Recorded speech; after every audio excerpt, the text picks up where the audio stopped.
मेरो अपमान भयो, मान चाहियो, सम्मान चाहियो। बल्ल मलाई चाहिँ नि फिलिङ भयो, अध्यक्ष भएको जस्तो फिलिङ भयो। बल्ल यो फिलिङ अझै पुरा हुन पाउनु पर्यो।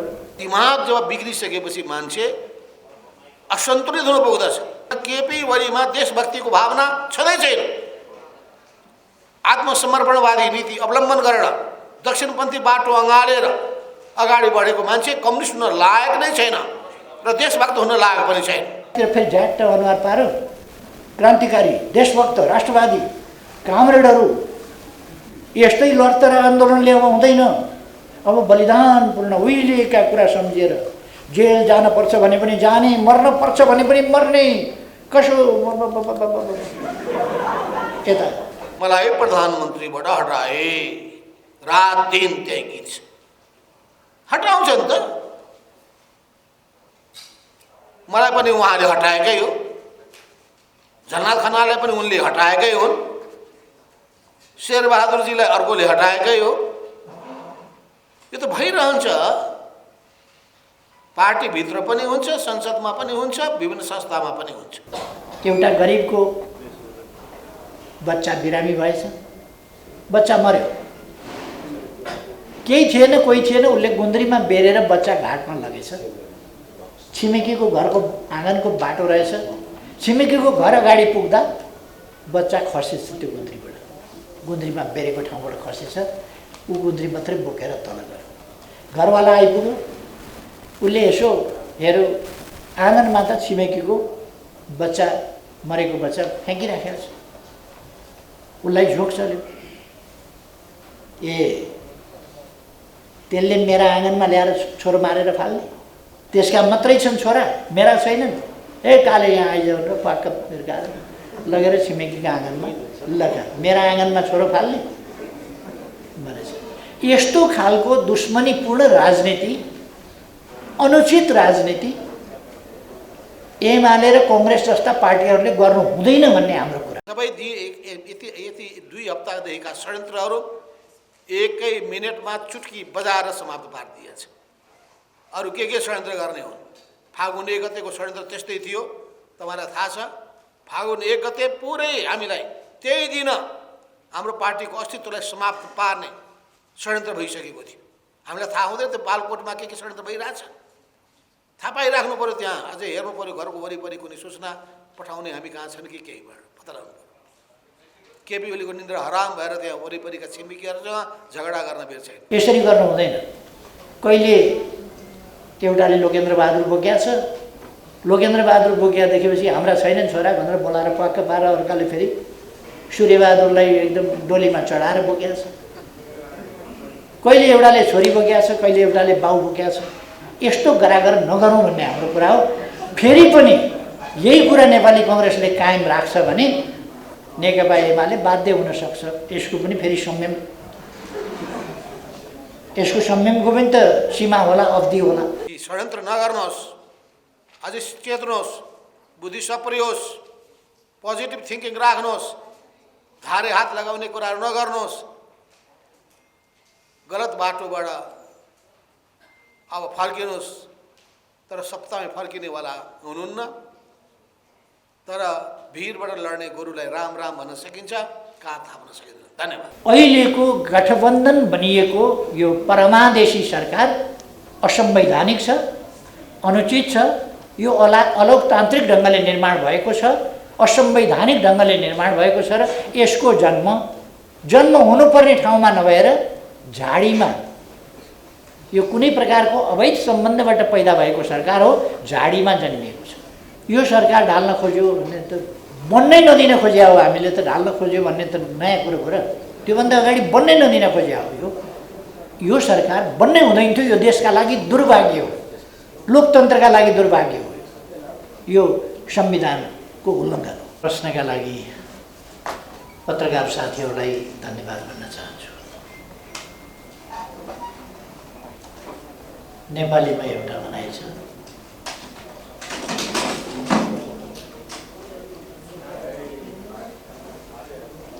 12 वर्ष रामायण पढ्यो, चिताकस्की जोई भन्ने एउटा छ।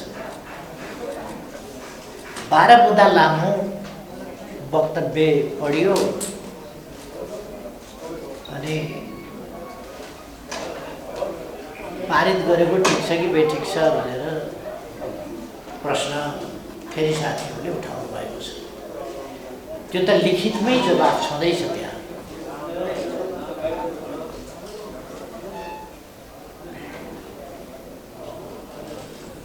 हाम्रो भनाइ कुनै पनि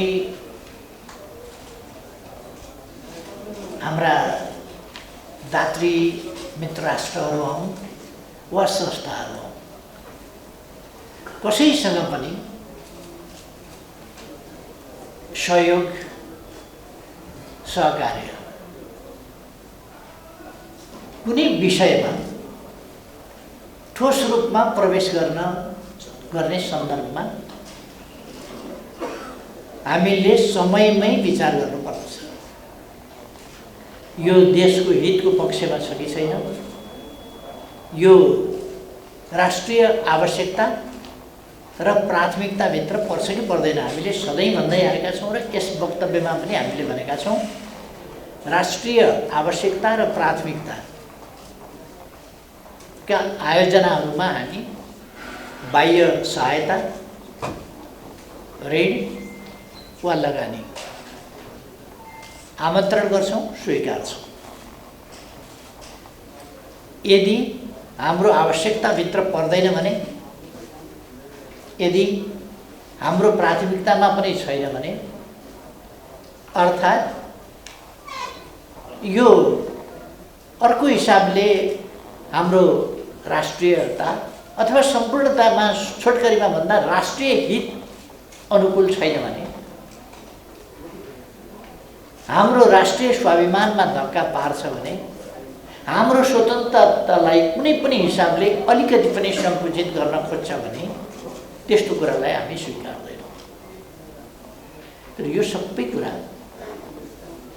सम्झौता हुनभन्दा अगाडि विचार गरिनुपर्दछ र सम्झौता गर्दा त्यस सम्झौताका भाषाले के गर्छ, त्यसमा गरिएका प्रबन्धहरूले के गर्छ भन्ने कुरा हामीले हेर्नुपर्छ। सम्झौता अहिले सत्तासीन रहेका गठबन्धनवालाहरूले नै, गठबन्धनका प्रमुख घटकवालाहरूले नै सम्झौता गरेका हुन्। कसैलाई तत्सम्बन्धमा जानकारी दिएको पनि होइन, हामीसँग परामर्श गरेको पनि होइन। कस्तो भाषा, कस्तो शब्द, कस्तो शैली कसरी गरिनुपर्छ भन्ने कुरा हामी त्यस बेला पनि प्रमुख प्रतिपक्षकै हैसियतमा, तर त्यस बेला हामीसँग परामर्श गर्ने पनि आवश्यकता ठानिएन र त्यसको श्रेय सम्पूर्ण रूपमा आफूले लिन खोजियो। त्यसपछि हाम्रो वक्तव्यमा हामीले भनेका छौँ, केपी ओली नेतृत्वको सरकार ढालौँ, जस किन दिने, अर्को नयाँ सरकार बनाऊ, त्यसो भएपछि हामी तुरुन्तै यसलाई पास गर्छौँ भन्नेमा अहिलेको गठबन्धनका प्रमुख पार्टीहरू गए।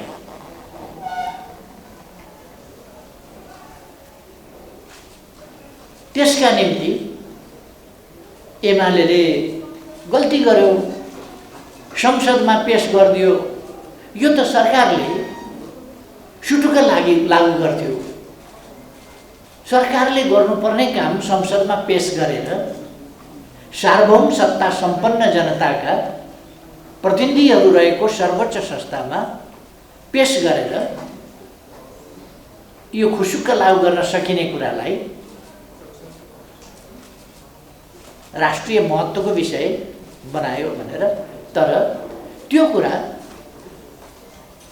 अमेरिकाको प्रक्रियामै थियो। त्यो प्रक्रियामै यो संसदबाट अनुमोदन हुनुपर्छ भन्ने अमेरिकी पक्षको या एमसिसीको या अमेरिकी पक्षको त्यसमा त्यो दृष्टिकोण र त्यो भनाइ कायमै थियो। र यो विषय एक पक्षीय होइन, दुई पक्षीय हो। त्यसो भएर अर्को निर्लज्ज ढङ्गले हल्ला चलाइयो। केपी ओली नेतृत्वको सरकारको समयमा एउटा त संसदमा पेश गरेर गल्ती भयो। दोस्रो, प्रदीप गेवाली अमेरिका गएर एमसिसीको यसलाई अङ्ग बनाइयो भन्ने खालका के अरे आइपिएसको अङ्ग बनाइयो, एमसिसी प्रोजेक्टलाई आइपिएसको अङ्ग बनाइयो अथवा इन्डो पेसिफिक स्ट्राटेजीको अङ्ग बनाइयो भन्ने हल्ला चलाइयो। हिजो मात्रै पनि घटकका एउटा प्रमुख पार्टीका प्रमुख नेताको हामीले वक्तव्य सुन्यौँ र अमेरिका भनिरहेको छ आइपिएसको अङ्ग होइन। अहिले उहाँहरू भन्नुहुन्छ आइपिएसको अङ्ग होइन। अस्ति तथाकथित व्याख्यात्मक घोषणा उहाँहरूले, जसको कुनै अर्थ छैन, त्यस व्याख्यात्मक घोषणामा आइपिएसको अङ्ग होइन भन्नुभयो। अस्ति आइपिएसको अङ्ग हो भनेर बेथल्नु। यसर्थ यसलाई सहज ढङ्गले, स्वस्थ ढङ्गले, यसभित्र राजनीति नगरिकन एउटा विकास परियोजनाको रूपमा यसलाई अगाडि बढाउनु पर्ने थियो। तर देशमा हुडलो मचाउन खोज्ने, देशमा मतभेद सिर्जना गर्न खोज्ने, द्वन्द्व सिर्जना गर्न खोज्ने र तपाईँहरूले यस बिचमा सुन्नुभएको छ पटक पटक अब साधारण आन्दोलनले भएन, शाकाहारी आन्दोलनले भएन, अब 64 को जस्तो गर्नु पर्यो, उस्तै पर्यो भने हामी जङ्गल जान सक्छौँ आदि इत्यादि। यस्ता धाक धक्कुहरू नेपाली जनताले सुन्नु पर्यो। नेपाली जनतालाई तर्साउन, धम्क्याउन खोजियो यस प्रसङ्गमा। किन खोजियो? त्यसका पछाडि अरू वास्तविक कारण केही पनि देखिँदैन। धम्क्याएर, त्रसित बनाएर आफ्ना कुरा माथि पार्न खोजेको मात्र देखिन्छ। यस्तो अवस्थामा सभामुखको बनाइरह्यो। पटक पटक म यो पेश गर्दिनँ भन्ने र हामीले उसमा पनि भनेका छौँ, वक्तव्यमा नि भनेका छौँ कि यो पेश गर्न भन्दा त यहाँ रगतको खोलो बग्छ, म मर्न तयार छु, मारिन तयार छु आदि आवेगपूर्ण, उत्तेजनापूर्ण अभिव्यक्तिहरू उहाँका आए र यसरी उहाँहरूले यसलाई यस्तो विषय बनाउनु भयो कि यो असाधारण राष्ट्रघात हो, असाधारण देशद्रोह हो, असाधारण देशका विरुद्धको विषय हो भन्ने कुरा गर्नुभयो र उहाँहरूले आफ्ना कार्यकर्ताहरूलाई सडकमा हिंसात्मक ढङ्गले उतार्नु। हिजो सुनियो, हिजो सुन्दा हामी त राष्ट्रिय मेलमिलाप चाहन्छौँ, सडक भत्काएर, ढुङ्गा हानेर, टाउका फुटाएर, प्रहरी घाइ बनाएर लान चाहन्छौँ। यस्ता खालका नकली कुराहरू उहाँहरूले गर्नु। कार्यकर्ता सडकमा भिडाउने, आफूहरू यता सत्ता कसरी जोगाउने भन्ने कुरा, गठबन्धन कसरी जोगाउने भन्ने कुरा, एमसिसीमा राष्ट्रघात भएको हो कि होइन तपाईँहरूले सोध्नुपर्ने कुरा उहाँहरूलाई। एमसिसीमा राष्ट्रघात भएको हो कि होइन भने किन हल्ला चलाउनु भयो, किन कार्यकर्ता परिचालन गर्नुभयो, किन ढुङ्गामुढा गराउनु भयो, किन बाटो भत्काउनु भयो? त्यो भत्काएको बाटो प्रचण्ड र माधव नेपालहरूले कार्यकर्ता उकासेर, आवेश उत्तेजनामा ल्याएर, देशभक्तिको एउटा सेन्टिमेन्ट उरालेर बाटो भत्काउन र ढुङ्गामुढा गर्न लगाउनु भयो र वातावरण अशान्त बनाउन, जनतालाई दुखित बनाउन, पीडित बनाउन लगाउनु भयो। अनि सत्ता जोगाउनका लागि सभामुखको पद पनि जाने भयो, नत्र भने माधव नेपालको पद जाने भयो। त्यसो भएपछि यो एमसिसी पारित गर्न पर्यो। के राष्ट्रवादको प्रश्न हो भने, सार्वभौम सत्ताको रक्षाको प्रश्न हो भने सभामुखको पद र फलानाको पद जस्ता कुराहरू त्यससँग जोडिन वा साटिन सक्छन्। त्यो जोडिन वा साटिन सक्ने विषय नै होइन, तर उहाँहरूले त्यसै गरी व्याख्या गर्नुभएको तपाईँहरूले सुन्नुभएको छ। र हामीले भनेका छौँ, हामीलाई त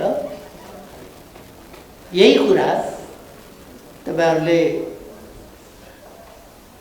15 गते अगाडि किन भन्नु भएन भनेर हामीले भन्न चाहेका हौँ। हामी कुनै छलेर कुरा गर्दैनौँ, तर हामीले संसदमा छलफल गर्न चाह्यौँ, संसदमा वातावरण बनाउन चाह्यौँ र संसदमा वातावरण बनाएर हामीले संसदमा छलफलमा सहभागी हुन चाह्यौँ।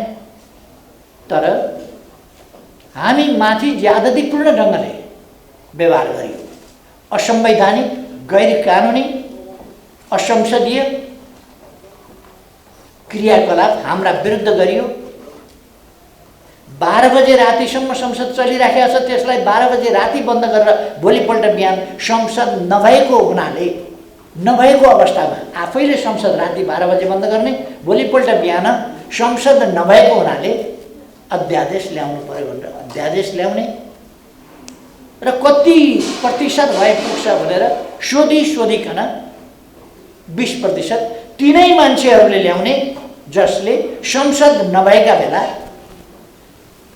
40% सांसद वा 40% केन्द्रीय सदस्य भनेर हामीले अध्यादेश ल्याउँदा चर्को विरोध गरेका थिए, असंवैधानिक, अलोकतान्त्रिक भनेर विरोध गरेका थिए, विभिन्न षड्यन्त्रको आरोप लगाएका थिए। त्यहाँ कुनै षड्यन्त्र थिएन। तर केन्द्रीय कमिटी पाटामा हिँड्दा हिँड्दै 51 जनाको केन्द्रीय समिति 400 पुर्याइदिने,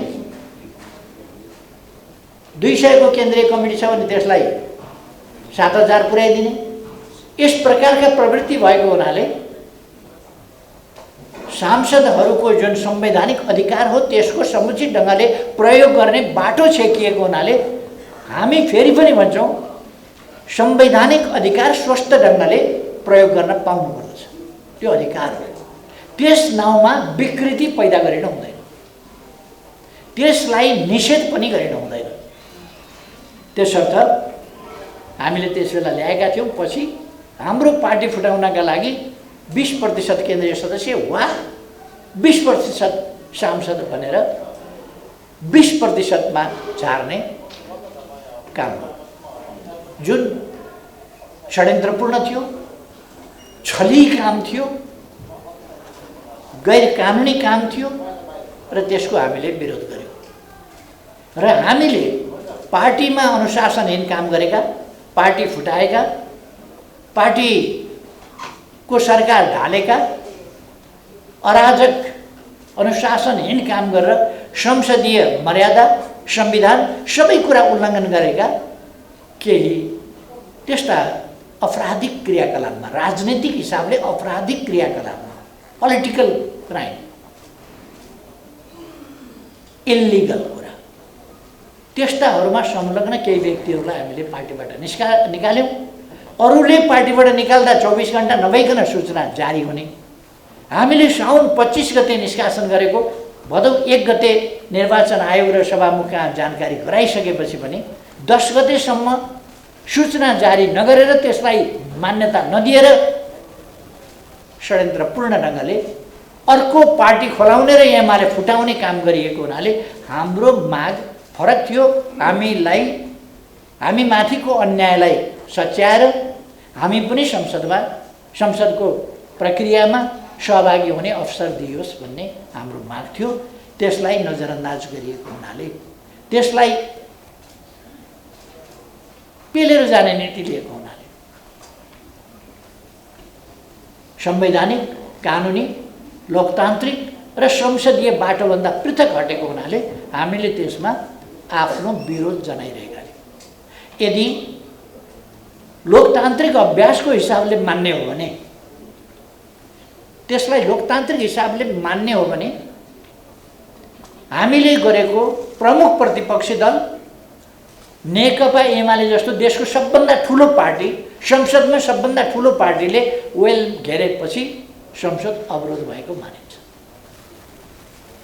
वास्तवमा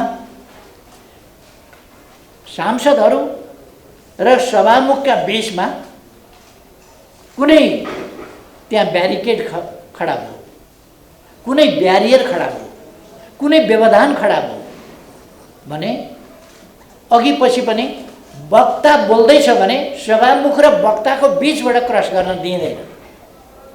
त्यो व्यवधान खडा गरेको मानिन्छ संसदीय प्रक्रिया। कोही वक्ता बोल्दैछ भने सभामुख र बोल्दै गरेको वक्ताको बीचबाट कसैले क्रस गर्न मिल्दैन। यो संसदीय अभ्यास।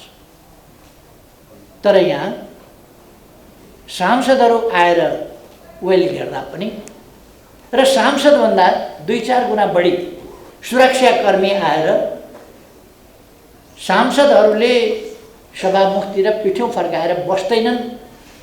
सभामुखतिर पिठ्यौँ फर्काउने कुरालाई शोभनीय मानिँदैन, संसदीय मानिँदैन र त्यस्तो व्यवहार स्वीकारिँदैन। तर मर्यादा पालकहरूको पिठ्यौँ पछाडि बसेर सभामुखले गर्व महसुस गर्ने र खुरुखुरु पेलेर सभा सञ्चालन गर्ने, त्यस खालका क्रियाकलाप, असंसदीय क्रियाकलापबाट संसद अवरोध भएको नमानिएर अगाडि बढेपछि हामीले गरेको अवरोध विरोधमा मात्रै सीमित भयो। त्यो यहाँहरूलाई थाहा छ। तपाईँहरू सधैँ गएर संसदीय उसमा लिइरहनु भएको छ रेकर्ड। यसपल्ट जुन प्रस्ताव संसदमा पेश भयो त्यो प्रस्ताव निर्णयार्थ प्रस्तुत गरिएको प्रस्तावको रूपमा नआइकन प्रस्ताव पेश गरियो जो कानुन सम्मत छैन। कानुनले के भन्छ भने एउटा अधिवेशनमा पेश गरिएको प्रस्ताव त्यो अधिवेशनभित्र यदि निर्णयार्थ प्रस्तुत भएन र कुनै निर्णयमा गएन भने त्यो अधिवेशनको समाप्तिसँगै त्यस प्रस्तावको अस्तित्व समाप्त हुन्छ। अर्को अधिवेशनमा अर्कै प्रस्ताव फेरि सरकारले प्रस्तुत गर्नुपर्छ। तर यहाँ 3 वर्ष अगाडि 6वटा जति अधिवेशनभन्दा अगाडिको अधिवेशनमा प्रस्तुत गरिएको भनिएको प्रस्तावलाई अहिले प्रस्तावै पेश नगरिकन गैर कानुनी ढङ्गले डेड मृत प्रस्ताव, अस्तित्वमा नरहेको प्रस्तावलाई नै अस्तित्वमा छ भनेर तथाकथित छलफल गर्ने र निर्णय गर्ने असंवैधानिक र गैर कानुनी काम फेरि पनि सभामुखले गराउनु भयो। फेरि सरकारले त्यसतर्फ गैर कानुनी काममा उद्धत भयो। हामी यो कुरा किन भनिराखेका छौँ भने हामीलाई लोकतन्त्रसँग मतलब छ, संविधानसँग मतलब छ। हामी लोकतन्त्रको रक्षा र त्यसको वास्तविक अभ्यास गर्न चाहन्छौँ, यथार्थ र सही अभ्यास गर्न चाहन्छौँ। हामी संविधानको पक्षमा होइन, संविधानको रक्षाको पक्षमा होइन र संविधानको सही कार्यान्वयन होस् त्यो कुरा हामी चाहन्छौँ। त्यसकारण जुन कुरा गैर कानुनी ढङ्गले लटपट गरेर बल मिच्याइ गरेर लान खोजिन्छ त्यो कुरा उचित होइन। अस्ति संवैधानिक प्रश्नमा फेरि कानुनी प्रश्नमा एउटा गम्भीर प्रश्न उठेको थियो। त्यो प्रश्न त्यो कानुन भन्दा बाहिर गएर, संसदीय अभ्यास भन्दा बाहिर गएर सैद्धान्तिक छलफल एउटा प्रक्रियामा लाने विधि मात्रै हो।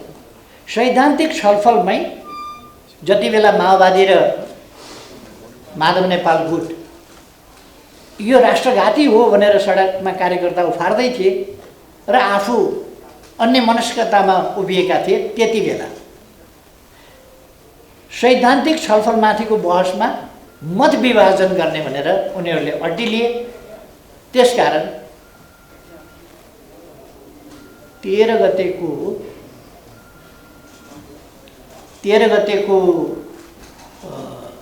छलफल अगाडि बढ्न सकेन। त्यसै कारण 14 गतेको छलफल पनि अगाडि बढ्न सकेन र त्यो कुरामा हाम्रो विरोध रह्यो। किनभने त्यो संसदीय अभ्यासको कुरो होइन। त्यसो हो भने त बहुमतले कहिल्यै पनि छलफलै गर्न दिन्न, डिभिजन माग्छु छलफल हुँदैन भनेर कुनै पनि प्रस्ताव, सरकार त बहुमतमा त हुन्छ नै, सरकारले ल्याएको कुनै प्रस्तावमाथि छलफलै हुन नदिने भयो, किनभने उसले सैद्धान्तिक छलफललाई नै निषेध गरिदिन्छ। यस खालको बाटो लिन खोजेपछि यो अत्यन्तै गैर संवैधानिक कुरा हो। हामी त सहभागी हुन पाइरहेका थिएनौँ प्रक्रियामा, तर पनि यो अत्यन्त गैर संवैधानिक कुरा हो, असंवैधानिक कुरा हो र गैर कानुनी कुरा हो र यो लोकतन्त्रको मूल्य मान्यता र मर्म विपरीतको कुरा हो, कानुनको व्यवस्थाभन्दा विपरीतको कुरा हो। त हामीले पनि त्यसलाई चाहिँ रेसिस्ट गर्यौँ। अब एमसीसी हामीले यसमा भनेका छौँ, एमसीसी पारित भइसकेको छ।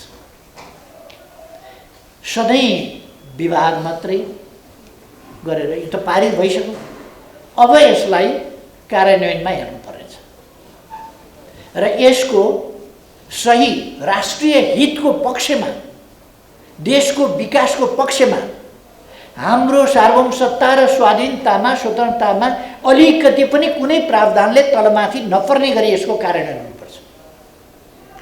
यदि कुनै हिसाबले देशको सार्वभौमसत्तामा, स्वाधीनतामा, स्वतन्त्रतामा वा हाम्रो राष्ट्रिय हितमा, राष्ट्रिय स्वाभिमानमा कहीँ पनि तलमाथि पार्न खोजियो भने नेकपा एमालेलाई त्यो मान्य हुन सक्दैन, हामी मान्दैनौँ भनेर हामीले पहिले नै भनेका छौँ। यो हामीसँग हुँदैन। अहिले यस सम्बन्धमा सो कल्ड फेस सबै उहाँहरूकै भाषामा भन्ने हो भने एउटा लाज छाप्नका लागि पातलो एउटा धरो चाहियो। त्यही धरो हो यो व्याख्यात्मक घोषणा, जसको सम्बन्धमा एमसीसीले उसै दिन त्यो कुरा यता तयारी हुँदै थियो, त्यो पातलो लाज छोप्ने के हो त्यो यहाँ तयारी हुँदै थियो, त्यसै बेला एमसीसीको तर्फबाट उनीहरूले स्पष्ट पारिसके कि यसको सम्झौतासँग कुनै अर्थ छैन। व्याख्यात्मक घोषणा नेपाली जनतालाई झुक्क्याउने, अल्मल्याउने, धोका दिने एउटा ठगी धन्दा हो, त्योभन्दा माथि केही पनि होइन यो व्याख्यात्मक घोषणा। त्यसकारण व्याख्यात्मक घोषणा निरर्थक छ। तर एउटा कुरा, यसबाट हामी नेपाली जनताले अहिले सरकारले रोस्टममा उभिएर यो व्याख्यात्मक घोषणा लागू हुन्छ र यो लागू कहीँ भएन भने, यो तलमाथि पर्दैन, लागू भएन भने यो सम्झौता त्यति बेरै रद्द हुन्छ भनेर भनेका छन्। यो हामीले हेर्नुपर्छ के भनेको। त्यसकारण हामीलाई समाउने ठाउँ, नेपाली जनतालाई समाउने ठाउँ गठबन्धनको सरकारले दिएको छ। यदि हामी समाउन सक्छौँ भने हामी त्यस्तो प्रश्नहरूमा बहकिनु पर्ने जरुरी छैन। हामी यी प्रसङ्गहरूमा हामीले हाम्रो वक्तव्यमा नि भनेका छौँ, हामी हाम्रा छिमेकीहरूसँगको सुमधुर सुसम्बन्ध, सन्तुलित सम्बन्ध र पारस्परिक हित, लाभ र सम्मानका सम्बन्धहरूमा महत्त्वका साथ ध्यान दिन्छौँ। त्यस विपरीत हामी कुनै हिसाबले कुनै व्यवहार, अरू प्रकारका व्यवहार कहीँबाट हुन दिँदैनौँ।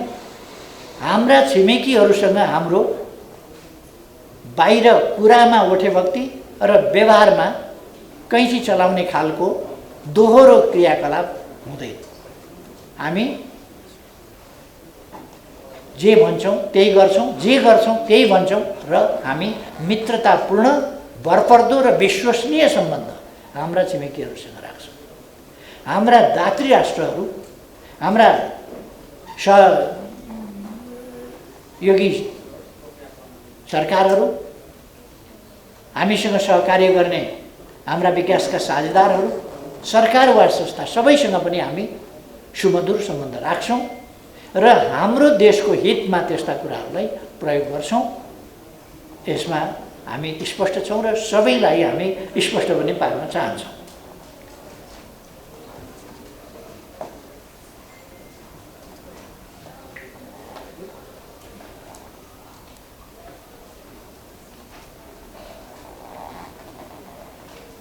नेपाली कांग्रेस र हाम्रो बीचमा यस बीचमा छलफल भएको हामी सबैलाई भन्न चाहन्छौँ। अहिले एमसीसी को प्रसङ्ग आएपछि होइन, अहिलेको गठबन्धन बनिएको यो परमादेशी सरकार असंवैधानिक छ, अनुचित छ, यो अलोकतान्त्रिक ढङ्गले निर्माण भएको छ, असंवैधानिक ढङ्गले निर्माण भएको छ र यसको जन्म हुनुपर्ने ठाउँमा नभएर झाडीमा यो कुनै प्रकारको अवैध सम्बन्धबाट पैदा भएको सरकार हो, झाडीमा जन्मिएको छ। त्यसकारण यस्तो अवैध सरकार यो तत्काल विघटन हुनुपर्दछ र जनादेश अनुसार अगाडि बढ्नु पर्दछ हामीले भनेका हौँ। अब त्यो कुरा अहिलेको कहिले कहिले के हुन्छ भने राष्ट्रिय आवश्यकता यथार्थता एकातिर हुन्छ र संसदीय अङ्कगणित अर्कातिर हुन्छ भन्ने कुरा मैले भनिआएको छु। संसदीय अङ्कगणित अर्कातिर कहिले कहिले हुन्छ। संसदीय अङ्कगणित यदि बहुमत आदिका नाममा, यहाँ त बहुमत चाहिँदैन, यसै पनि संविधान नमानेर आएका, लोकतन्त्रका विरुद्ध लडेर आएका, लोकतन्त्र मास्न लागि परेका, नसकेपछि सम्झौता गरेका र यसमा सहभागी भएका शक्तिहरू पनि छन्। त्यसकारण हामी भन्न चाहन्छौँ यो यस्तो बेलामा संविधान मिचिने खतरा बढी हुन्छ, झन् बढी हुन्छ। अहिले त्यही भइरहेको छ। लोकतन्त्रका मूल्य मान्यता र संविधानका व्यवस्थाहरू मिचेर यो सरकार बनेको छ र यसका क्रियाकलापहरू पनि त्यसै गरी अगाडि गएका छन्। तपाईहरु अहिले देख्न सक्नुहुन्छ यो कस्तो सरकार छ भन्ने। देशको अर्थतन्त्र ध्वस्त भइसक्यो, सामाजिक सुप्रबन्ध खतम छ, शान्ति सुव्यवस्था ध्वस्त छ, बाटाका बीचमा प्रेसर कुकर देखिन्छ, कति बेर को माथि ढुङ्गा बर्सिन्छ, कति बेर बन्द हुन्छ, कति बेर झडप गराइन्छ, कति बेर आवेश उत्तेजना फैलाइन्छ, कति बेर युवाहरूलाई नक्कली सेन्टिमेन्टमा ल्याइन्छ। त्यस्तो स्थितिमा देशलाई लगिँदैछ। यो अकारण भएको छैन। यसमा राजनीतिक रूपले लोकतन्त्र स्वीकारी नसकेका, भावनात्मक रूपले लोकतन्त्र स्वीकारी नसकेका त्यस्ता शक्तिहरू अहिले पनि सरकारमा छन्। संविधानको रक्षा गर्नुपर्ने ठाउँमा लोकतन्त्रलाई आत्मसात गरि नसकेका शक्तिहरूको बोलबाला छ। त्यसकारण असंवैधानिक खालका क्रियाकलापहरू भइरहेका छन्। अब हामीले यो सरकार ढल्नुपर्छ, गठबन्धन ढाल्न खोजे भन्ने, नेकपा एमाले गठबन्धन ढाल्न खोज्यो, गठबन्धनलाई स्वीकारेन, गठबन्धन मन परेन भन्यो, गठबन्धन ठिक छैन भन्यो। यो नयाँ कुरा होइन। अघि नै मैले भने यो असंवैधानिक गैर कानुनी अनुचित ढङ्गले बनेको परमादेशी हो। यो जनादेशी सरकार होइन, जनादेशबाट बनेको होइन। आजको जनादेश यो होइन। त्यसकारण हामीले भन्यौँ ताजा जनादेशमा जाउँ। लोकतन्त्रमा समयभन्दा अगावै जनादेशमा जाने प्रचलन छ संसदीय प्रणालीमा। पछि चाहिँ जान मिल्दैन, अथवा निर्वाचित संस्था र जनप्रतिनिधि संस्था वा जनप्रतिनिधिहरूको समयावधि थप्न मिल्दैन, किनभने तोकिएको समयभन्दा बढी अवधि त्यसरी जान पाइँदैन। तर अगाडि नै विघटन हुन सक्दछ र विघटन गर्ने अनुशासनमा दललाई, राजनीतिलाई संसदमा राख्ने अधिकार लोकतन्त्रमा र संसदीय प्रणालीमा प्रधानमन्त्रीसँग हुन्छ।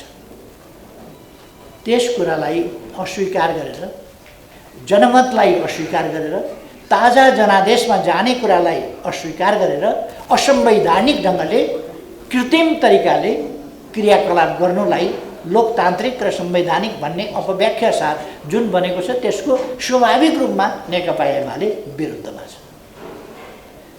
यो सरकार ढाल्न खोज्यो भन्ने त बन्नै नदिन खोज्या हो। हामीले त ढाल्न खोज्यो भन्ने त नयाँ कुरो हो र त्योभन्दा अगाडि बन्नै नदिन खोज्या हो। यो सरकार बन्नै हुँदैन थियो। यो देशका लागि दुर्भाग्य हो। लोकतन्त्रका लागि दुर्भाग्य हो, यो संविधानको उल्लङ्घन हो। अब नेपाली कङ्ग्रेससँग हाम्रो कुराकानी भयो या सहमति भन्ने, हामीले नेपाली कङ्ग्रेससँग हाम्रा अडानहरू छोड्छौँ त्यो भनेनौ। तपाईँहरूले पनि हाम्रा समाचारहरू लगातार प्रकाशित गरिरहनु भएको छ।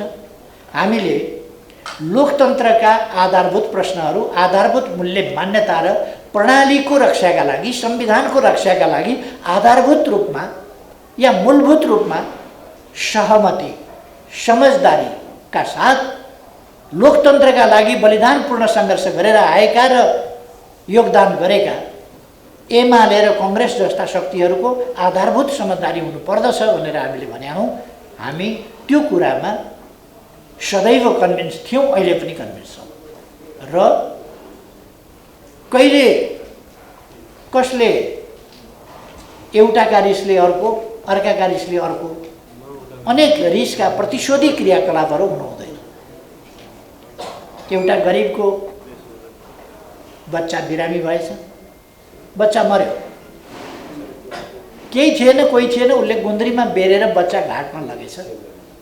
छिमेकीको घरको आँगनको बाटो रहेछ, छिमेकीको घर अगाडि पुग्दा बच्चा खसेछ त्यो गुन्द्रीबाट, गुन्द्रीमा बेरेको ठाउँबाट खसेछ। ऊ गुन्द्री मात्रै बोकेर तल गयो। घरवाला आइपुग्यो, उसले यसो हेऱ्यो, आँगनमा त छिमेकीको बच्चा, मरेको बच्चा फ्याँकिराखेको छ। उसलाई झोक चल्यो, ए त्यसले मेरा आँगनमा ल्याएर छोरो मारेर फाल्ने, त्यसका मात्रै छन् छोरा, मेरा छैनन्। ए काले यहाँ आइजाउ र पाक्क फिर्काएर लगेर छिमेकीको आँगनमा लगा, मेरा आँगनमा छोरो फाल्ने भनेछ। यस्तो खालको दुश्मनीपूर्ण राजनीति, अनुचित राजनीति एमाले र कङ्ग्रेस जस्ता पार्टीहरूले गर्नु हुँदैन भन्ने हाम्रो कुरा। प्रतिस्पर्धा यस्तो हुँदैन, यसरी गर्नु हुँदैन। कहिले एउटाले लोकेन्द्र बहादुर बोक्या छ, लोकेन्द्र बहादुर बोक्या देखेपछि हाम्रा छैनन् छोरा भनेर बोलाएर पक्क पारेर अर्काले फेरि सूर्यबहादुरलाई एकदम डोलीमा चढाएर बोक्या छ। कहिले एउटाले छोरी बोक्या छ, कहिले एउटाले बाउ बोक्या छ। यस्तो गरागर नगरौँ भन्ने हाम्रो कुरा हो। फेरि पनि यही कुरा नेपाली कङ्ग्रेसले कायम राख्छ भने नेकपा एमाले बाध्य हुन सक्छ। यसको पनि फेरि संयम, यसको संयमको पनि त सीमा होला, अवधि होला। त्यसकारण हामी नेपाली कङ्ग्रेससँग लोकतन्त्रको पक्षमा, यहाँ एमालेको पक्षको कुरा होइन, यो गठबन्धनको राजनीति जस्तो एमाले राजनीति गर्दैन, लोकतन्त्रको पक्षमा, हामीले प्राप्त गरेका उपलब्धिको पक्षमा हामी काम गरिरहेका छौँ।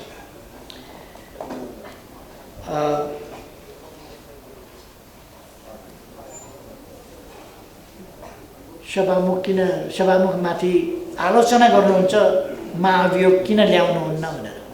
नेकपा एमाले एउटा जिम्मेवार पार्टी, भरसक सक्छु भन्ने बित्तिकै के कति बेला कसरी गर्ने भन्ने कुरा हेक्का नराखिकन खुरुखुरु गर्दैन। सभामुखमाथि महाभियोग ल्याउँदैन भन्ने पनि छैन, ल्याउन सक्छ, ल्याउँछ नै भन्ने पनि छैन। उहाँले राजीनामा गर्नुभयो भने नल्याउन पनि सक्छ। हामी उहाँको राजीनामा पर्खिराखेका छौँ। ससम्मान बहिर्गमित हुनुहोस्, ससम्मान हट्नुहोस्, कमसेकम संसदले निष्कासन गर्नु पर्यो भन्ने नहोस् भन्ने पनि हामी सोचिरहेका छौँ। उहाँका क्रियाकलापहरू अनुचित छन्, तर त्यो अनुचित क्रियाकलापलाई सच्याउने वा कुनै व्यक्तिप्रति पुनिटिभ एक्सन लिँदा कस्तोसम्म लिने, कसरी लिने, कति बेला लिने भन्ने कुरा नेकपा एमाले विचार गर्छ।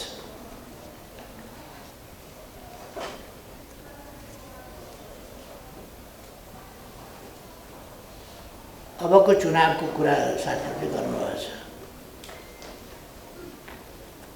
हामीलाई राम्ररी थाहा छ,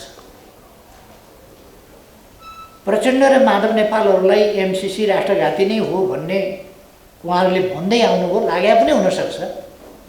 तर उहाँहरू आफैले साबिती बयान दिनुभएको छ यो गठबन्धन जुन छ असंवैधानिक ढङ्गले देशका विरुद्ध बनेको लोकतन्त्र विरोधी यो गठबन्धन यो टुट्यो भने त हाम्रो जहाज डुबिहाल्यो। एकजना उहाँको म थर भन्न चाहन्न, एकजनाले त के भाषण गर्नुभयो भने केपी ओली फेरि प्रधानमन्त्री भयो भने नेपालको सर्वनाश हुन्छ। उहाँको म थर भन्न चाहन्न, कसले भनेको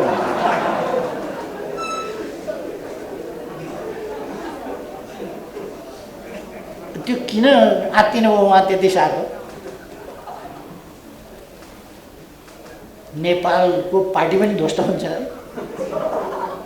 चुनावमा पनि नेपालको पार्टीले धुलो चाड्छ अरे, नेपाल समाप्त हुन्छ। अनि एमसिसी पास भएको त त्यस कारणले भन्नुहुन्छ उहाँहरूको हैसियतले एक्लै चुनावमा जान दिँदैन। उहाँहरूको हैसियतले राम्रै बुझ्नुभएको छ, उहाँहरूको कुनै फ्युचर छैन, भविष्य छैन, त्यो बुझ्नुभएको छ। त्यसकारण खोलो तर्नु पर्यो भने अलिक मान्छे एउटाले अर्कोलाई समातेर अनि लस्करै भएर तर्छन्, ताकि बगाइहाल्यो भनेदेखि लस्करैले तानेर बाहिरदेखि तानेर फेरि निकालौँ भनेर। उहाँहरूको हालत त्यही छ। यसो हेर्नुहुन्छ एमाले नामको गडगडाएको खोलो छ, पारी कसरी पुग्ने? हात समातेर जान खोज्नुहुन्छ, एकजना त अस्तिका दिनबाट फुत्किनु गइगयो, बग्नु गयो, अब 4वटा भयो। चुनावका लागि उहाँहरूको गठबन्धन उहाँहरूलाई आवश्यकता छ, देशलाई होइन। त्यसर्थ उहाँहरूको कुरा हो, हामी चुनावमा कोही मिलेर लड्छन् कि एक्लै लड्छन् कि के गर्छन् कि त्यो हामीलाई धेरै मतलब छैन। अस्ति पनि मैले बोल्दाखेरि भनेको थिएँ, नेकपा एमाले चुनावी मुकाबलाका लागि कुनै पार्टीलाई एक्लै आऊ 1 by 1 भनेर भन्दैन, यसरी बनाउँछ। आऊ 5वटा मात्रै होइन, जतिवटा छन् आए हुन्छ, मिलेर आए हुन्छ। एक्लै चुनाव लड्न र जित्न एमाले सक्षम छ। अब कोही डराए पनि के गर्ने, यो सत्य त भनिदिनै पर्यो। यसले गठबन्धन कायम राख्न उहाँहरूले अहिले नै बिचराहरूका घुँडाका छाला गइसकेका छन्, पेन्ट खोलेर हेर्नुहोस्। अब के हुने? तसर्थ अबको चुनावमा तपाईहरुले स्थानीय तहको चुनाव भनेको कि पछिल्लो भनेको जुन भए पनि तपाईहरु परिणाम पर्खनुस्, परिणाम हेर्नुस्। आज एउटा कुरा, बिहान एउटा कुरा, दिउँसो एउटा कुरा, आफ्टरनुनमा अर्को कुरा, बेलुका अर्को कुरा, राति अर्को कुरा, भोलि बिहान अर्कै कुरा, अमेरिकातिर फर्क्यो अर्कै कुरा, अर्कोतिर फर्क्यो अर्कै कुरा, कार्यकर्तातिर फर्क्यो अर्कै कुरा, गठबन्धनमा गयो अर्कै कुरा, कांग्रेससँग गयो अर्कै कुरा। एउटा चिनिया नाटक हुन्छ, त्यस नाटकमा हिरो हुन्छ एउटा, त्यसले यस्तो मकुण्डो लगाएको हुन्छ, चट्ट आउँदाखेरि ऊ एउटा बादशाह भएर बादशाहको मकुण्डोमा देखिन्छ। यस्तो गर्दाखेरि मुन्टो हल्लाउँदा ऊ बादशाहकी श्रीमती अथवा साम्राज्ञी भएर महिलाको चेहरा त्यहाँ देखिन्छ। यसो गर्ने बित्तिकै जर्नलको चेहरा देखिन्छ, यसो गर्ने बित्तिकै काम गर्ने मान्छेको चेहरा देखिन्छ। यसो अमेरिकातिर झट्याक्क पारेर हेर्दा यो एमसिसी सम्झौता गर्छन्, के हो यो भनेर भन्दा सेप्टेम्बर 29 को दोहोरो हस्ताक्षर दायाँ बायाँ सही छाप भनेको सुन्नुभयो होला नि। दायाँ बायाँ सही छाप पार्टीले गरेको, सरकारको काममा पार्टीले सही गरेर प्रधानमन्त्रीले अर्को एउटा व्यक्तिसँग, अर्को एउटा पार्टीको के हैसियत हो थाहा छैन, कबलियत नाम। अनि यता कार्यकर्तातिर फेरि झ्याट्ट अनुहार पारो क्रान्तिकारी देशभक्त राष्ट्रवादी कामरेडहरू यस्तै लडतर आन्दोलनले अब हुँदैन, अब बलिदानपूर्ण उहिलेका कुरा सम्झिएर जेल जानुपर्छ भने पनि जाने, मर्नुपर्छ भने पनि मर्ने, कसो यता उता अर्को खालको यसर्थ ती खालका कुराहरूको अन्त्य नेपालले खोजेको छ, नेपाली जनताले अन्त्य खोजेको छ। अर्को भन्नुभयो प्रचण्ड र माधवले काम गर्न दिएनन् मलाई भन्नुभयो। अब फेरि त्यही भन्न जनताका बिचमा जानुहुन्छ कि भनेर। तपाईँले राम्रो पुरा कुरा सुन्नुभएको छैन कि सुन्नुहुन्न कि सुन्न खोज्नुहुन्न कि? हामीले काम गर्न दिएनन् मात्रै भनेको छैन, जति काम गर्न खोजेका थियौँ त्यति दिएन। काम गरेको छैन हामीले। बाटा हेर्नुहोस्, कति बाटा बनेका छन्, तथ्य तथ्याङ्क आँकडा हामीले निकालिदिएका छौँ। पुनर्निर्माणको काम कति भएको छ त्यो हेरेका छौँ। एयरपोर्टहरू हेर्नुहोस्, तपाईँ इन्टरनेसनल एयरपोर्ट यहीँ काठमाडौँको इन्टरनेसनल एयरपोर्ट हेर्न जानुहोस् त। मेरो नेतृत्वमा सरकार बन्नभन्दा अगाडिको अवस्था कस्तो थियो, अहिलेको अवस्था कस्तो छ? यदि यस बिचमा कथम कदाचित तपाईँहरू नजाने त कुरै भएन, तर तपाईँहरू कोही पुगेको थिएन भने तपाईँहरूले भिन्नता अवश्य देख्नुहुन्छ, बाटाहरूमा देख्नुहुन्छ।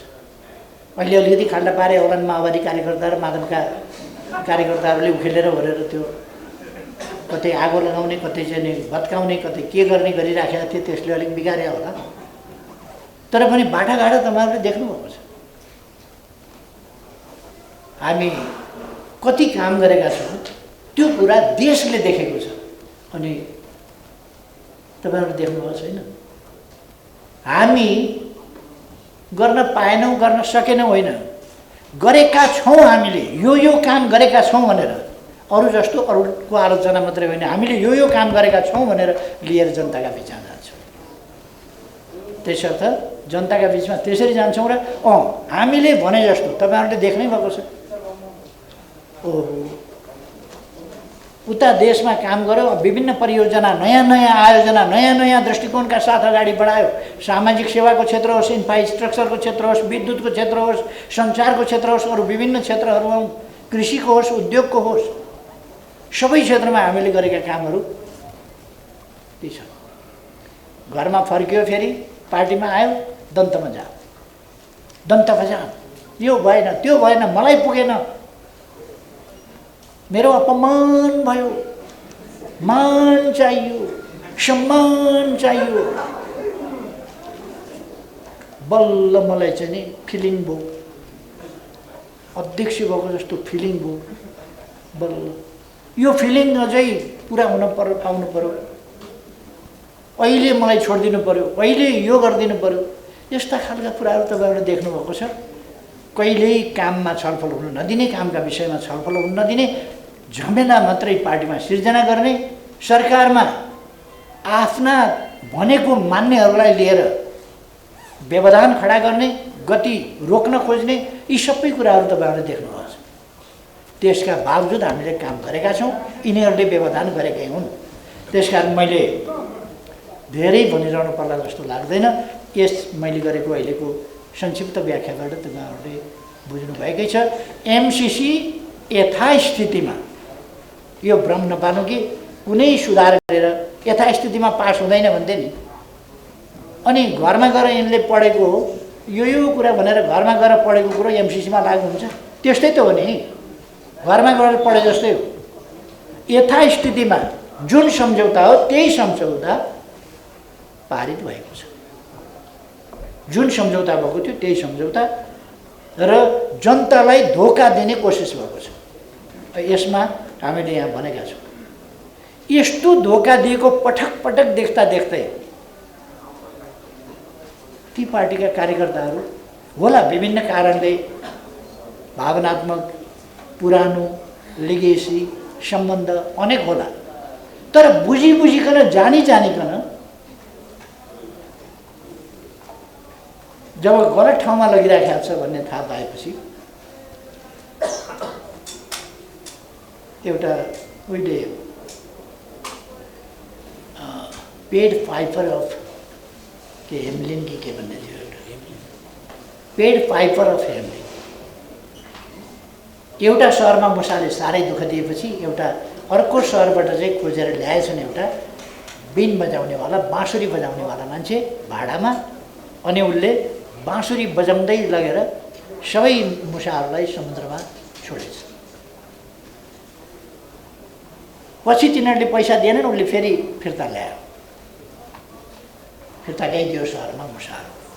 तर एउटा कुरा के हो भने आजको हाम्रो युवा जमातले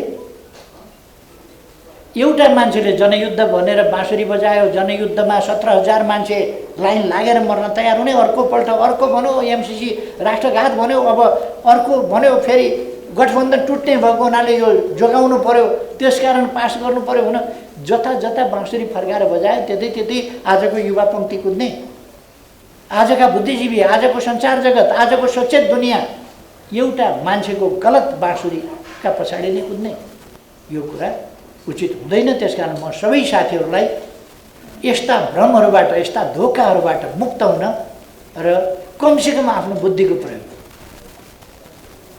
देशप्रति इमान्दार हुनु, देशका निम्ति काम गरौँ, देशका निम्ति लडौँ। त्यसका निम्ति के गर्नुपर्छ मैले भनिरहनु पर्ला जस्तो लाग्दैन।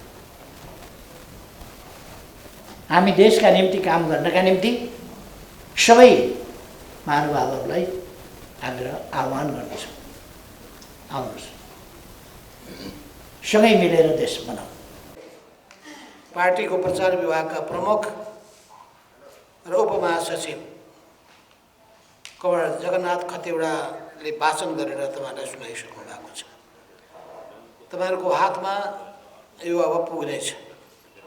अलि हतार भएको हुनाले हामीले कतिपय यहाँ मिलाउनु पर्ने कुराहरूमा अलि ढिलो पनि भएको छ र अरूको पनि पत्रकार सम्मेलन भएको हुनाले जुझ्ने स्थिति पनि बनेको छ। त्यसैले पनि हामीले केही ढिला गरौँ भने पनि ढिला गर्न खोजेका पनि हौँ, किनभने विभिन्न राजनीतिक दलहरूले आफ्नो आफ्नो विचार जनताका माझमा पुर्याउनका लागि सञ्चार माध्यमलाई को माध्यमबाट बढिरहेका छन्, प्रयोग गरेका छन् र त्यो स्वाभाविक पनि हो। र आज अलिक समय अलि जुझ्न गएको हामीलाई जानकारी भएन सुरुमा। यसका बावजुद पनि तपाईँहरूको यहाँ उपस्थितिको निम्ति तपाईँहरूलाई म हार्दिक स्वागत गर्न चाहन्छु। हामी सबैलाई थाहा छ कि हाम्रो देश लामो समयदेखि यो millennium challenge corporation compact, MCC कम्प्याक्टको विषयले उद्वेलित थियो र यसबारेमा अहिले पनि अनेक खालका व्याख्याहरू, विश्लेषणहरू, तर्कहरू, कुतर्कहरू लडे पछाडिए पनि खुट्टा माथि उचालेर मेरो खुट्टा त माथि नै छ भनेर देखाएर पराजित भएर हताश भए पनि छैन हताश भन्दै नक्कली आफ्नो पोस्चर देखाउने कोसिस पनि भइरहेछ। अहिले सम्भवतः त्यो पोस्चरको प्रदर्शन जारी नै छ होला। मैले भर्खरै यो केपी ओली नेतृत्वको नेकपा एमाले जारी गरेको प्रेस वक्तव्य सरसर्ती वाचन गर्ने मौका पाएँ र के बोलिरहेका छन् भन्ने कुरा पनि थोरै त्यसका केही सङ्केतहरू पनि सुन्ने मौका पाएँ। स्वाभाविक रूपमा क्रियाले प्रतिक्रिया जन्माउँछ र प्रतिक्रियाको सिलसिला अगाडि बढ्छ। भ्रम पैदा गर्नेहरूले भ्रम पैदा गर्न खोज्छन्, भ्रम निवारण गर्नेहरू तथ्यको आधारमा त्यसलाई चिर्ने कोसिस गर्दछन्। जसको पक्षमा तथ्य हुन्छ, जसको पक्षमा सत्य हुन्छ, जित उसैको हुन्छ। तपाईँहरूले लगातार सुनिरहनु भएको थियो कि एमसीसी को सन्दर्भमा हामी एउटा धारणा बनाउँछौँ र त्यो धारणा संसदमा प्रस्तुत गर्छौँ र धारणाको आधारमा उपयुक्त निर्णय गरेर कदम चाल्छौँ भनेर ओली एन्ड कम्पनीबाट यस्ता कुराहरू हामी सुनिरहेका थियौँ। सुन्न त सुनिरहेका थियौँ, अन्तमा के देख्यौँ हामीले? अन्तमा न समर्थन न विरोध, न समर्थन न विरोध, अझै भन्ने हो भने एउटा प्रहसन जस्तो स्थिति बन्यो, तमासा। जसले एमसीसी अगाडि बढाउनका लागि सारा थोक गर्यो, ऊ मुख दर्शक भएर बसेको छ, मुख दर्शक भएर बसेको छ। त्यो के कारणले भन्दाखेरि अरू केही पनि होइन, त्यो हाम्रो पार्टी नेपाल कम्युनिस्ट पार्टी एकीकृत समाजवादीको अस्तित्वबाट आतंकित भएर हो। हाम्रा सांसदहरूको उपस्थिति देखेर विचलित भएर हो। र तपाईहरु सबैलाई थाहा छ, हामी वैधानिक रूपमा स्थापित भएको पार्टी हो। सर्वोच्च अदालतको फैसला अन्तर्गत सरकार गठन गर्ने 76(5) अन्तर्गतको सरकार गठन गर्ने सन्दर्भमा कुनै व्हिप लाग्दैन। फरक विचार व्यक्त गरेको वा फरक मतदान गरेको कारणले गर्दा व्हिप लाग्दैन भने सर्वोच्च अदालतको फैसला, त्यो फैसला अन्तर्गत हामीलाई कुनै पनि व्हिप, कुनै पनि अनुशासनको कारबाही लाग्ने अवस्था थिएन। यो हामीले बनाएको संविधान, हामीले बनाएको संविधानमा राखिएको प्रावधान हो। त्यो प्रावधान अन्तर्गत हामीले आफ्नो स्वतन्त्र अभिमत व्यक्त गरेका हौं र स्वतन्त्र अभिमत व्यक्त गरेर हामीले केपी ओलीको सरकारको, केपी ओलीलाई होइन, हामीले एउटा नयाँ गठबन्धनको स्थिति बनाउनका लागि शेरबहादुर देउवाजीलाई प्रधानमन्त्रीमा समर्थन गरेका हौं। त्यस बापत कुनै कारबाही कसैले गर्न सक्दैन, कसैको कुनै व्हिप लाग्दैन, एकदम क्लियर छ कुरा। तैपनि कसैलाई लागेको छ भने अदालतमा गएको, अदालतमा गएका पनि हुन्, अदालतमा गएका हुन् भने अनि संसदमा त्यो कुरा उठाउन पाइन्छ? संसदको नियमावलीले के भन्छ? अदालतमा विचाराधीन विषय संसदमा उठाउन पाइँदैन। भनेपछि जम्मै नियम कानुन, पार्टी देशको संविधानको उल्लङ्घन गर्ने काम केपी ओली एन्ड कम्पनीबाट हुँदै आएको छ। उहाँलाई संविधानप्रति कुनै निष्ठा र आस्था छैन, लोकतन्त्रप्रति कुनै समर्पण भाव छैन, देशको राजनीतिक स्थायित्वप्रति कुनै चिन्ता छैन, जनताले निर्वाचित गरेको प्रतिसभाको मर्यादाको रक्षा गर्नु छैन, देश विकासको बाटोमा अगाडि बढोस् त्यसको निम्ति सहज ढङ्गले सरकारहरू सञ्चालन हुन् भन्ने कुरामा कुनै चिन्ता छैन। मात्र एउटा रटान, मलाई प्रधानमन्त्रीबाट हटाए, रात दिन त्यही गीत छ। हटाउँछ नि त, मलाई पनि उहाँले हटाएकै हो, झलनाथ खनाललाई पनि उनले हटाएकै हुन्, शेरबहादुरजीलाई अर्कोले हटाएकै हो। यो त भइरहन्छ, पार्टीभित्र पनि हुन्छ, संसदमा पनि हुन्छ, विभिन्न संस्थामा पनि हुन्छ। त्यसलाई कुन ढङ्गले ह्यान्डल गर्ने भन्ने, ह्यान्डल गर्ने मान्छेको खुबीमाथि भर पर्छ।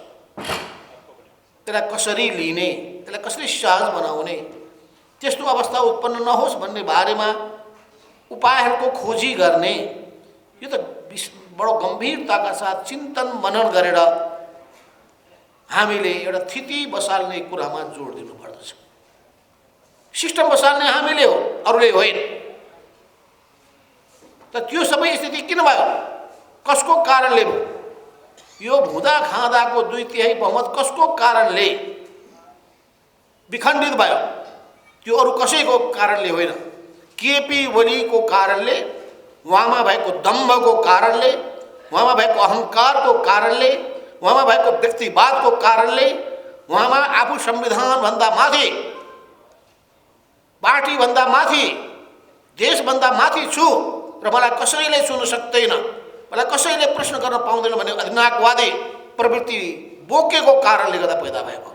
यसको सम्पूर्ण दोषी कोही छ भने केपी ओलीजी। केपी ओलीको व्यक्तिवाद, अहङ्कारवाद, उहाँमा रहेको अधिनायकवादी चिन्तन सोच,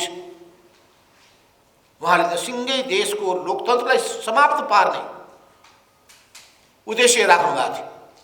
एकलौटी शासन सत्ता सञ्चालन गर्ने, आफूमाथि कसैले औँलो ठडायो भने समाप्त पार्दिने, न हिटलरको एउटा अवतारको रूपमा आफूलाई उभ्याउने उहाँले सोच्नु भएको थियो। र मेरो कसैले सामना गर्न सक्दैन भन्ने अहङ्कार व्याप्त थियो।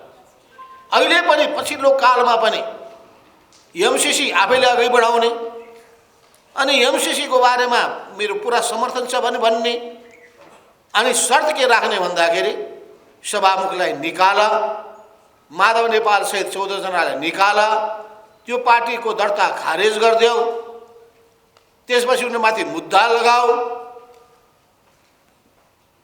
5 दलीय गठबन्धन तोड, हामीलाई मुख्यमन्त्रीहरू केही देऊ, हामीले भनेको मान्छेलाई मन्त्री बनाइदेऊ। यही शर्त। देशको समस्याको बारेमा चिन्ता हो भने, यहाँ लेखेको, यहाँ उहाँले जारी गरेकोलाई हेर्ने हो भने यो त बेग्लै कुरा हो। दुई देश बीचको सम्बन्धको कुरा हो। त्यो सम्बन्धको कुरालाई एक ढङ्गले टुङ्गो लगाउँ भन्न सकिँदैन थियो। त्यसो हुनाले हामीले यो प्रेस वक्तव्यमा सबै कुरा क्लियर के गरेका छौँ भने एमसीसीको सम्बन्धमा अनेक विभिन्न कारणले गर्दाखेरि विवादहरू सृजना गरिए,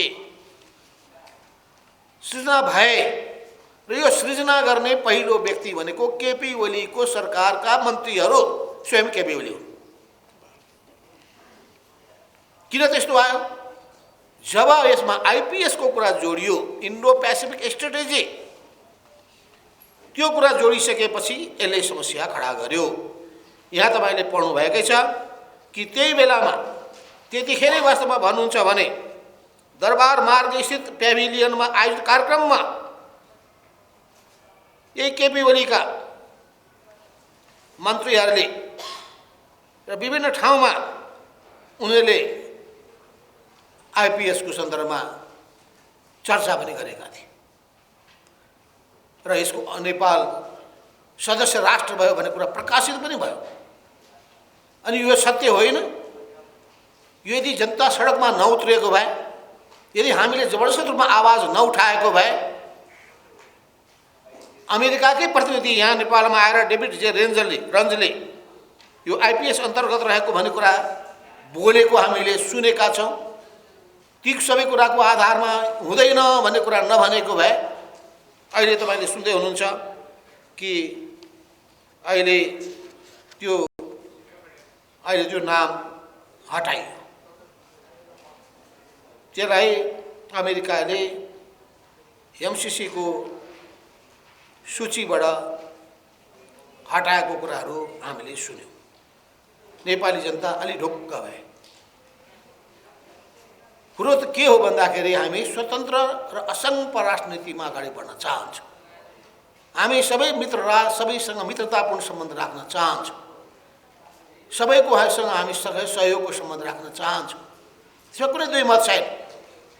अहिले त कुरो के भएको हो भन्दाखेरि जनतामा एक ढङ्गको आशंका खडा भयो र आशंका सृजना गर्ने काम स्वयं केपी ओलीले गरे। त्यो आशंकालाई निमिट्यान्न पार्नका लागि चल्नुपर्ने कामै गरेनन्। धारे हात लगाए, जनतालाई दोष दिए, पार्टीभित्रका नेता कार्यकर्तामाथि लान्छना लगाए। मैले मेरो कामको ढङ्ग पुगेन, मेरो बुद्धि पुगेन भनेर आत्मालोचना कहीँ गरेनन्। त्यसो हुनाले यी सबैले समस्या खडा गरेको हो। र उनका वक्तव्य हेर्नुहोस् त, यस्ता मर्यादाहीन शब्दहरू छन्। अज्ञानता रे, गैर जिम्मेवारपन रे, अविश्वसनीयता रे, अवसरवादी छेपारोपन रे, दललाई प्रतिपक्षी दललाई छक्क्याएर ठगी धन्दा गरेको रे, बलमच्याई गरेको आदि इत्यादि यस्ता यस्ता कति छन् शब्दहरू, लवस्त्रोपन देखाएको रे, सत्ताको लेनदेन गरेको रे, विषाक्त प्रचारबाजी गरेको रे, दिव्य ज्ञान पलाएको रे, के हो लत्रिएको जुङ्गालाई ठाडो पार्ने हतियारको रूपमा प्रयोग गरेको रे भनेपछि दिमाग जब बिग्रिसकेपछि मान्छे असन्तुलित हुन पुग्दछ र असन्तुलित दिमागको उपजको रूपमा यो उनीहरूको प्रेस वक्तव्य आएको छ। यस्ता प्रेस वक्तव्यको म निन्दा गर्न चाहन्छु, भर्त्सना गर्न चाहन्छु र उनीहरूको कुनै पनि भ्रममा नपर्न, किन केपी ओलीमा देशभक्तिको भावना छँदै छैन। आत्मसमर्पणवादी नीति अवलम्बन गरेर दक्षिणपन्थी बाटो अँगालेर अगाडि बढेको मान्छे कम्युनिस्ट हुन लायक नै छैन र देशभक्त हुन लायक पनि छैन। त्यसैले म चुनौतीका साथ भन्न चाहन्छु, यदि ठिक हो भने आउनु पर्यो, मैदानमा आउनु पर्यो, हाम्रो सामने तर्कको मैदानमा, बहसको मैदानमा, तथ्य प्रस्तुत गर्ने ठाउँमा आएर भन्नु पर्यो। त्यसो हुनाले म यति भन्न चाहन्छु कि हामीले यो विभिन्न खालका फैलिएका भ्रम या व्याख्यामा देखिएको अन्योलता, यो सबै चिजलाई प्रष्ट पार्नका लागि केही उपायको खोजी गरौँ भन्दाखेरि हामीले खोजी गऱ्यौँ।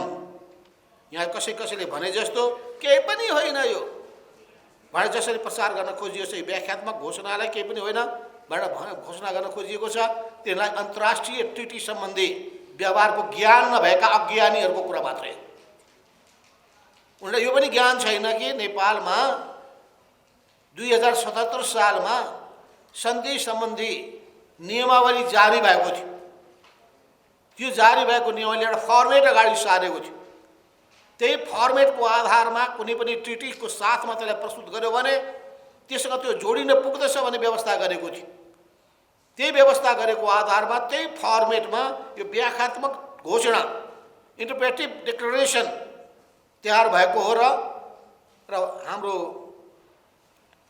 यो गठबन्धनको सरकारका प्रधानमन्त्रीले क्याबिनेटको बैठक बसाएर त्यसलाई एक्सेप्ट गरेर नेपाल सरकारले बजाबता स्वीकार गरेर प्रतिबद्धता व्यक्त गरेर संसदमा प्रस्तुत गरेको र संसदको सिङ्गो संसदले सम्भवतः 2-4वटा मत बाहेक केपी ओलीकाले पनि एउटाले पनि विरोध एक शब्द पनि गरेनन्। त्यहाँ अन्तिम बेलामा एकजनाले गरेका होला, अन्तमा के भयो थाहा छैन, 1-2 कोही होला, होइन भने त्यो अत्यधिक 2/3-4/4 संसदले अनुमोदन गरिसकेपछि र त्यसको बारेमा अमेरिकाले पनि पोजिटिभ रेस्पोन्स, स्वयं हाम्रो छिमेकी देश चीनले पनि पोजिटिभ रेस्पोन्स गरिसकेपछि यसको केही पनि अर्थ छैन भन्ने, यत्रो जनताको बिचमा फैलिरहेको छ भ्रम भने त्यसलाई चिर्नुपर्ने आवश्यकता पर्दैन। त्यसैले यहाँ यी सबै विषय 12वटा विषयमा ती जम्मै भ्रमहरू चिर्ने कोसिस भएको छ। व्याख्यालाई प्रष्ट पार्न खोजिएको छ। संविधान, नेपालको संविधानभन्दा माथि कुनै कुरा हुनु सक्दैन भन्ने कुरा भनिएको छ। किनभने यहाँ व्याख्या के भयो भने समाजवादलाई छोड्नु पर्ने हो कि अरूको आर्थिक नीतिको पछाडि कुद्नु पर्ने हो कि भन्ने पनि भ्रमहरू भएको हुनाले नेपालको संविधानको सर्वोच्चतालाई स्वीकार गर्दै समाजवाद उन्मुख अर्थतन्त्र निर्माण गर्ने बाटोमा अगाडि बढ्ने नेपालको संविधानको प्रतिबद्धता हो। त्यसो हुनाले हाम्रो वैचारिक धारणालाई हामीले परित्याग गरेको होइन, हामीले परित्याग गरेको होइन, एकदम कुरा क्लियर हुनु पर्यो। हाम्रो सैद्धान्तिक मान्यताहरू, हाम्रा नीतिगत विचारहरूमा हामी दृढताका साथ उभिरहेका छौँ भन्ने कुराले पनि यहाँले प्रश्न पारेको छ। त्यसो हुनाले अमेरिकी सेना आउँछ कि या त्यसपछि यहाँ अर्को देशको विरुद्धमा प्रयोग हुन्छ कि या नेपालको कानुनभन्दा अरू देशको कानुनमाथि उठ्छ कि यो एमसिसी प्रोजेक्टले नेपालको भूमिमा आफ्नो आधिपत्य जमाउँछ कि भन्ने लगायतका जुन विषयहरू सुरुदेखि हामीले उठाउँदै आएका छौँ। हामीले दुईवटा कुरा कहिले पनि गरेका छैनौँ। हाम्रो पार्टीको तर्फबाट निर्णय के गरेका थियौँ भने कि अनेक इस्युहरू छन्। नम्बर 1, यो आइपिएसको अङ्ग हो कि होइन क्लियर हुनु पर्यो, नम्बर 1। नम्बर 2, यो कुनै पनि गठबन्धनमा सामेल हुने कुराहरू, सुरक्षा रणनीतिमा सामेल हुने कुराहरू छन् भने त्यसलाई हामी कुनै पनि हातमा स्वीकार गर्न सक्दैनौँ। आइपिएसको हामी अङ्ग बन्न सक्दैनौँ। हामी असंलग्न राजनीतिलाई त्याग्न सक्दैनौँ। हामी छिमेकी देशहरूकोमा सुरक्षाको निम्ति शङ्का उपशङ्का पैदा हुने स्थिति पैदा गर्न दिन चाहँदैनौँ। हाम्रो संविधानको सर्वोच्चतालाई त्याग्न सक्दैनौँ र नेपालको भूमिमा नेपालको स्वामित्व हुनुपर्छ भन्ने कुरामा हामी जोड दिन चाहन्छौँ। इन्टेलेक्चुअल प्रपर्टीमा नेपालको हक स्थापित गर्ने कुरा, त्यसको लेखा परीक्षणको अधिकार नेपालको अडिटर जनरलको हातमा रहने कुरा र त्यसपछि इन्टरनेसनल प्र्याक्टिसको आधारमा त्यसको इन्टरप्रिटेसन गर्ने कुराहरू, यी सबै कुराहरूको सन्दर्भमा रोजगारीमा नेपाली जनताको अधिकारका कुरा, यी सबै कुराहरूमा क्लियर हुनुपर्छ भनिसकेपछि यी 12वटा बुदाहरू के रूपमा अगाडि आए। त्योभन्दा पहिले अमेरिकाको एमसिसीलाई सोधियो, उनीहरूले पनि त्यसमा सैद्धान्तिक रूपमा पोजिटिभ रेस्पोन्स गरेका थिए र त्यसलाई अझै हामीले बजाबता संस्थागत रूप दिइसकेपछि विश्वास गर्ने आधार बनेको छ। अब जनता ढुक्क भएका छन् कि देशभक्तिको आवाज बुलन्द गर्ने पार्टीहरू छन्, तर यसमा बाधा अवरोध खडा गर्नेहरू पनि छन्। र देशभक्तिको आवाज बुलन्द गर्ने जनताको भावनालाई उचित सम्मान गर्ने पार्टी नेपाल कम्युनिस्ट पार्टी एकीकृत समाजवादी हो भने र त्यो जनताको भावनालाई कुठाराघात गर्ने र जनतालाई आरोपित गर्ने पार्टी केपीको नेतृत्वमा रहेको नेकपा एमाले हो। यदि कुरा प्रश्न भइसकेको हुनाले अब म एउटा पार्टीकै कति कति विरोध गर्नु, मूल कुरामा हामी जाउँ। मूल कुरा के हो भन्दाखेरि देश अब अगाडि बढेको छ, सबै षड्यन्त्र चकनाचुर भएको छ। हामीलाई निमिट्यान्न पार्न खोज्ने सबै यति 2 हप्तादेखिका षड्यन्त्रहरू एकै मिनटमा चुटकी बजाएर समाप्त पारिदिएछ। अरू के षड्यन्त्र गर्ने हुन्? फागुन 1 गतेको षड्यन्त्र त्यस्तै थियो, तपाईँलाई थाहा छ। फागुन 1 गते पुरै हामीलाई त्यही दिन हाम्रो पार्टीको अस्तित्वलाई समाप्त पार्ने षड्यन्त्र भइसकेको थियो। हामीलाई थाहा हुँदैन त्यो बालकोटमा के षड्यन्त्र भइरहेछ। थाहा पाइराख्नु पऱ्यो, त्यहाँ अझै हेर्नु पऱ्यो, घरको वरिपरि कुनै सूचना पठाउने हामी कहाँ छन् कि केही भएर पत्ता लगाउनु पऱ्यो। केपी ओलीको निन्द्रा हराम भएर त्यहाँ वरिपरिका छिमेकीहरूसँग झगडा गर्न बेर छैन। त्यसो हुनाले सबै कुराहरूको सन्दर्भमा म भन्न चाहन्छु कि षड्यन्त्र नगर्नुहोस्, अझै चेत्नुहोस्, बुद्धि सप्रियोस्, पोजिटिभ थिङ्किङ राख्नुहोस्, धारे हात लगाउने कुराहरू नगर्नुहोस्। गलत बाटोबाट अब फर्किनुहोस्, तर सत्तामै फर्किनेवाला हुनुहुन्न। तर भिरबाट लड्ने गोरुलाई राम राम भन्न सकिन्छ, कहाँ थाप्न सकिँदैन। धन्यवाद। र अहिले यत्रा विधि कुराहरू आइसकेपछि, नेपालमा यसबारे तीव्र बहस र विवाद भएपछि, राजनीतिक पार्टी र नेताहरूले विरोध जनाएपछि सन् 2022 को रिपोर्टमा आइपिएसबाट नेपालको नाम हटाइएको भन्ने कुरा अब सुन्नुभएको छ। यो त सत्य हो। अमेरिकाका अधिकारीले आएर नेपालमा 2019 को मेमा यो एमसिसी सम्झौता अमेरिकी हिन्द प्रशान्त रणनीति अन्तर्गत रहेको छ भनेको सुन्नुभएको हो। अनि त्यसको प्रतिवाद हामीले गरेर गलत गरेका हौँ। अनि अहिले होइन, ठिक छ, तपाईँहरूको होइन भनेर अमेरिकाबाट आएको जवाब पनि हामीले पायौँ। जब अर्थ मन्त्रालयले पठाएको थियो त्यसमा पनि जवाबमा पनि थियो। पछि पनि अमेरिकी अधिकारीसँग कुराकानी गर्दाखेरि उनीहरूले भने, हामीले पनि कुरा बुझ्यौँ, डोनाल्ड ट्रम्पको पालामा त्यो कोसिस भएको थियो, मेरो विश्लेषण। र केपी ओली त्यो ट्र्यापमा परेका थिए। नेपाललाई चीन विरोधी क्रियाकलापमा संलग्न गराउने कुरामा केपी ओली फँसेका थिए। तर जब हामीले कुराहरू उठायौँ अनि त्यो पनि यही बिचमा अमेरिकामा पनि राष्ट्रपति परिवर्तन भए, विभिन्न घटनाक्रमहरूलाई विचार गरिसकेर त्यसपछि आइपिएसको यो हिस्सा होइन भनेर अमेरिकाले प्रश्न पार्यो। सबै प्रतिनिधिले भने, आउनेहरूले भने, डेलिगेसनले भने, र त्यसपछि हुँदा हुँदा त अहिले रिपोर्टबाट पनि नेपालको नाम हटाइयो भने सुन्नु। त्यो केही पनि होइन भनेर चाहिँ अहिले केपी ओलीले चाहिँ भनिरहेका छन्। त्यो 100% गलत। अब दोस्रो कुरो हामीले के भन्यौँ भन्दाखेरि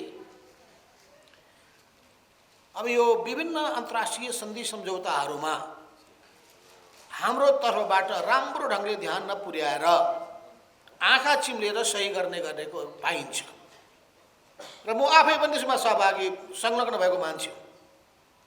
जब अरुण 3 को प्रस्ताव त्यो बेलामा 2051 सालमा त्यो बेलामा नेपालले स्वीकार गर्न खोजेको थियो, त्यसको विरोध गरेर चिठी पठाएको वर्ल्ड ब्याङ्कको प्रेसिडेन्टलाई चिठी मेरै हस्ताक्षरले पठाएको मैले नै हो। पछि गएर जब हामी सरकारमा पुग्यौँ त्यस सम्बन्धी डकुमेन्ट बल्ल हेर्ने मौका पायौँ। डकुमेन्ट हेर्दाखेरि आपत्तिजनक कुराहरू थिए। त्यो कुरा राष्ट्रपति वर्ल्ड ब्याङ्कको प्रेसिडेन्टलाई बताएपछि उनको पनि ध्यान आकर्षित भयो र उनले के भन्यो भने यी कुराहरूलाई हामी सुधार गर्न तयार छौँ। कोसिस गर्दा त हुँदो रहेछ नि। त्यसो हुनाले म त ब्युरोक्रेसीलाई पनि भन्न चाहन्छु, मन्त्रीहरूलाई भन्न चाहन्छु, प्रधानमन्त्रीले भन्न चाहन्छु कि यो इन्टरनेसनल नेगोसिएसन गर्ने ठाउँमा देशभक्तिको भावना भएका, देशप्रति जिम्मेवार भएका, गहिरो ज्ञान भएका, अनुभव भएका मान्छेलाई मात्रै खटाउने,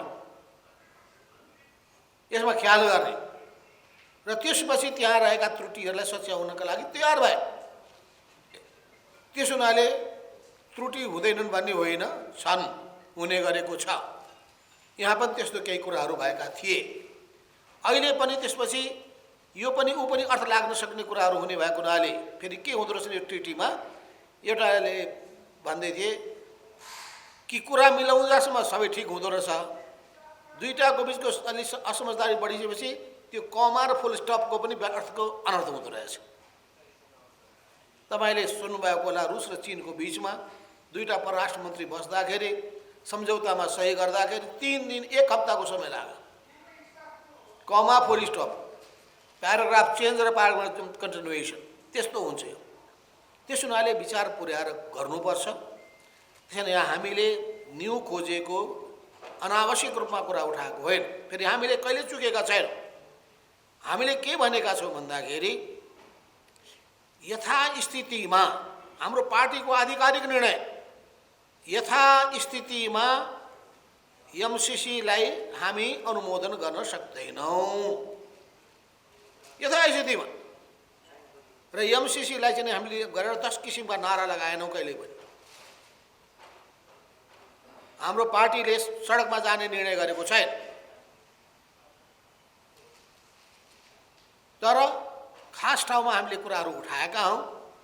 उठाइसकेपछि यथास्थितिमा पास गर्न खोज्ने एउटा पक्ष केपी ओली, यथास्थितिमा पास गर्न खोज्ने र नेपाली कङ्ग्रेस पनि।